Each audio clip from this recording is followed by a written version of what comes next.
Hello, my name is Simonize, and welcome to another Simonize guide video. Today I've got a Valentine's holiday event guide for you. But before we get into the Valentine's guide, I want to shout out I now have a Discord server. You can find the link in the description below. This serves as a hub for all the different content I create and is a great place to ask questions and get tips and tricks from me. There's also a log review channel where you can post your Warcraft logs and ask for tips and tricks and log review. So let's get right into the video then. The Valentine's holiday has two very important types of items that you can get for raid damage output and raid performance in general. The first are the Valentine's chocolates. There are 4 varieties of these. There's the Dark Desire that increases your melee hit chance by 2%.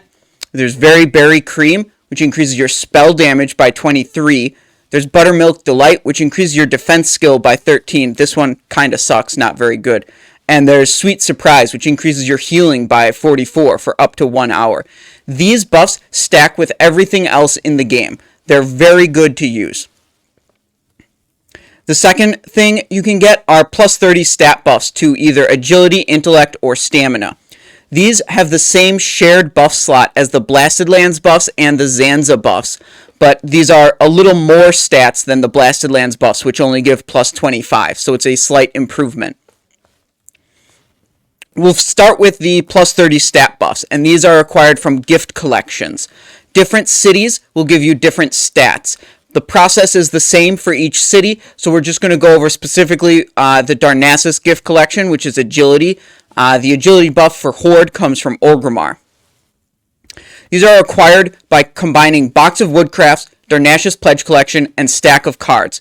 When you combine these 3 items, you gain the Darnassus gift collection, and the act of combining gives you the 30 agility buff.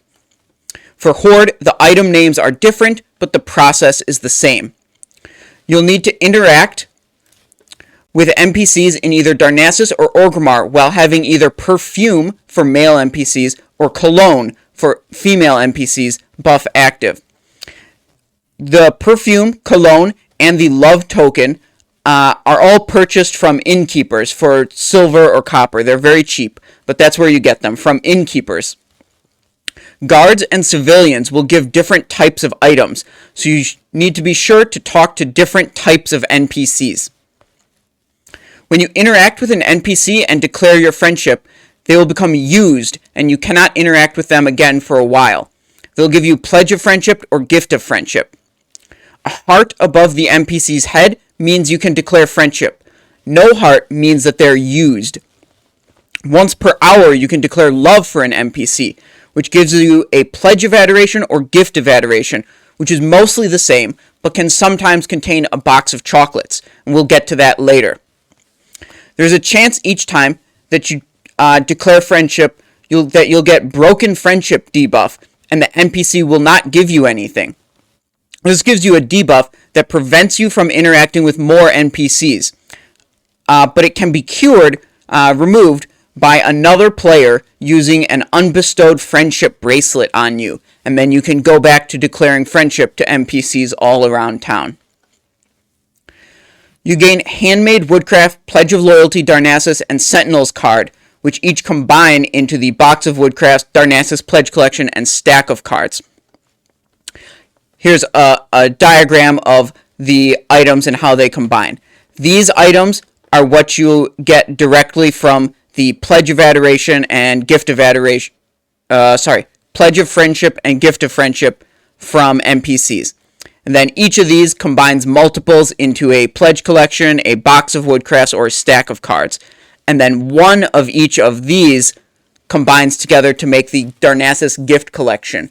And when you combine these 3 items, you get the buff for 30 agility. So you can acquire this buff mid-raid, and you could have enough items in your bags to have 5 or 6 or 7 buffs, as many as you want, which is different than the Blasted Lands buffs, where you can only have one of them in your bag at a time.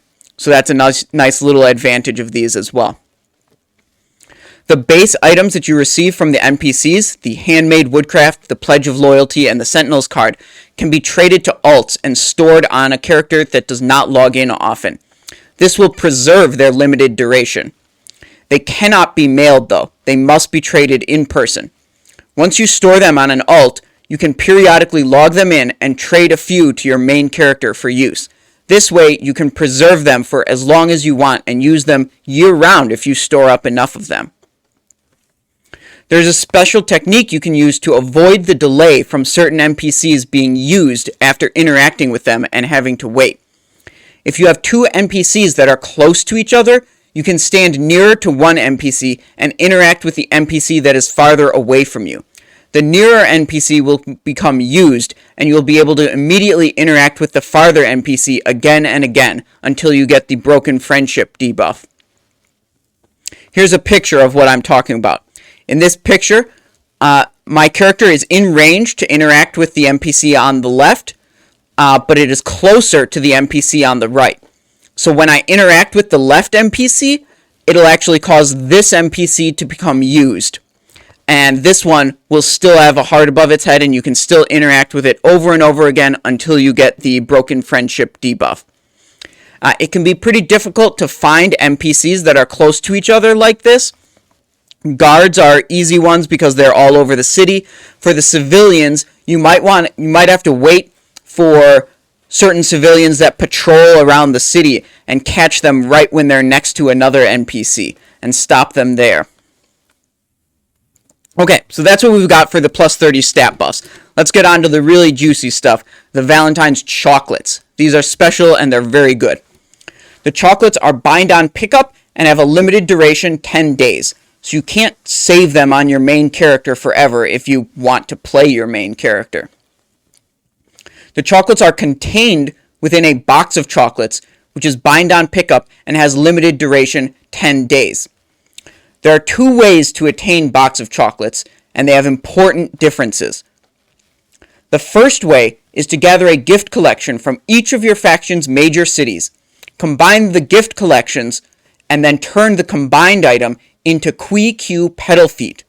This is an NPC that is only around during the holiday.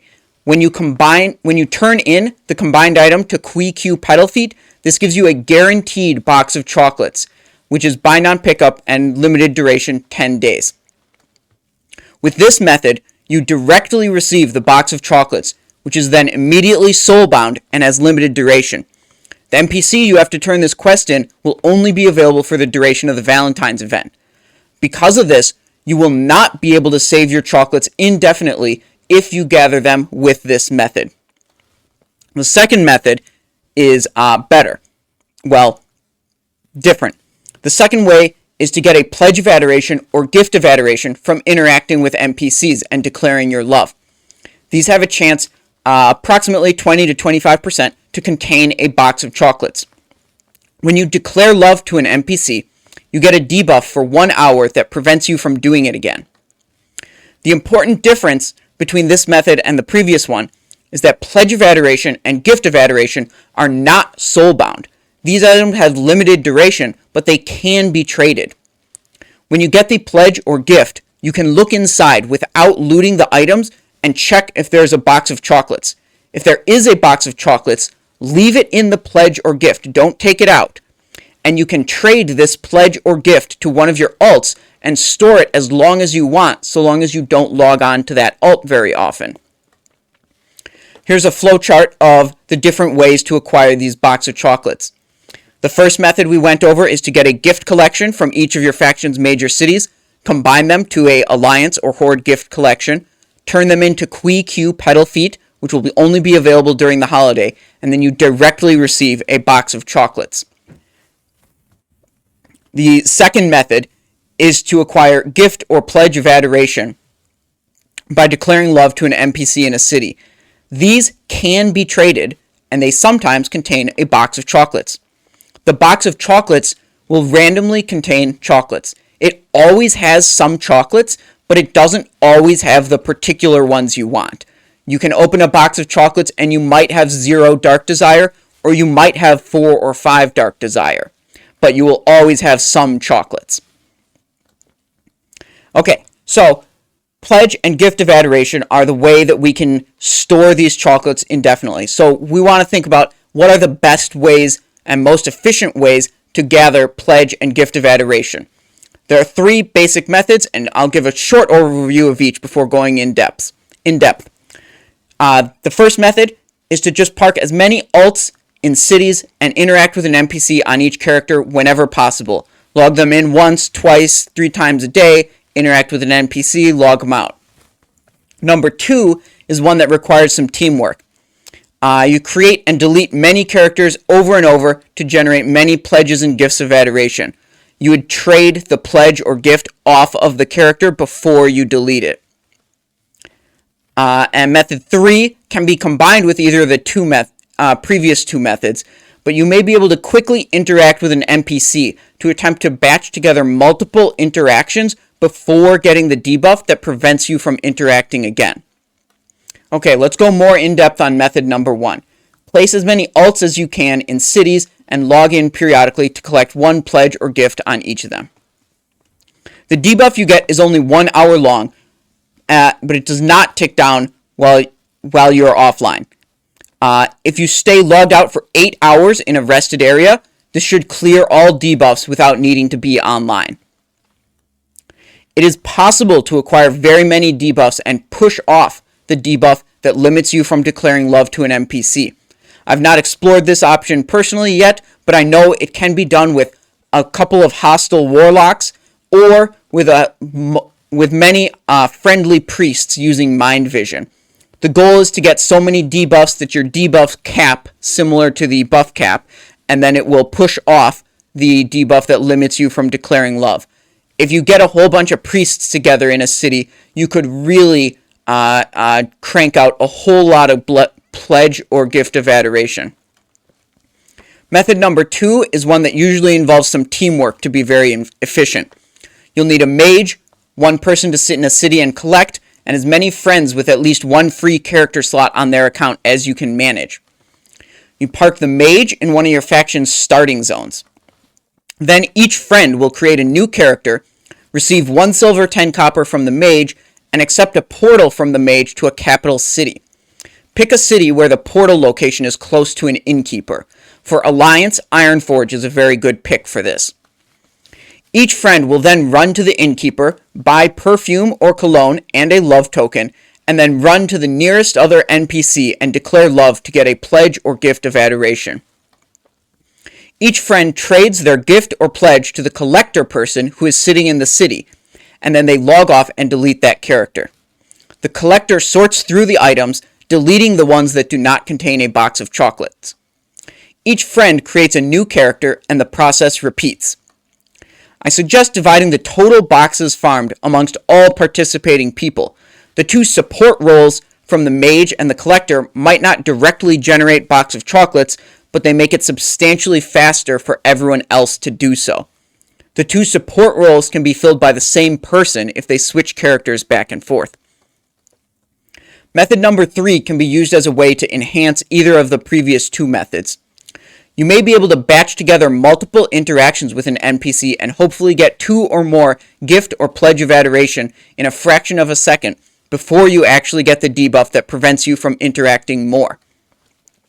This may be considered an exploit, and I've not tested any methods to do so. Because I think it borders on being an exploit, I'll not discuss details of it any further. Here's an overview of the different methods for pledge and gift of adoration farming. Method number 1 is to use many alts parked in cities and interact with an NPC on each character whenever possible. Method number 2 is a teamwork one, to create and delete many characters over and over to generate many pledges and gifts of adoration. It becomes more efficient the more people you can get together. Method number 3 can be used to enhance either of the previous 2 methods, and is to quickly interact with an NPC to attempt to batch together multiple interactions before getting the debuff that prevents you from interacting again. Number 3 can be combined with either of the other methods. Thank you for watching this video. That's all I have to say about the Valentine's holiday event in Classic World of Warcraft. There are a lot of good items to get here, so you came to the right place to learn exactly how to get these items most efficiently. Please check me out on Twitch. I stream my raids. That's Tuesday and Thursday around 8 p.m. Eastern Standard Time. And I also now have a Discord server that serves as a hub for all the different projects and content I create. It's also a great place to ask questions and get my opinion and advice. You can find links to my Twitch stream and my Discord server in the description below. Thank you for watching, and I hope you guys have a very great day.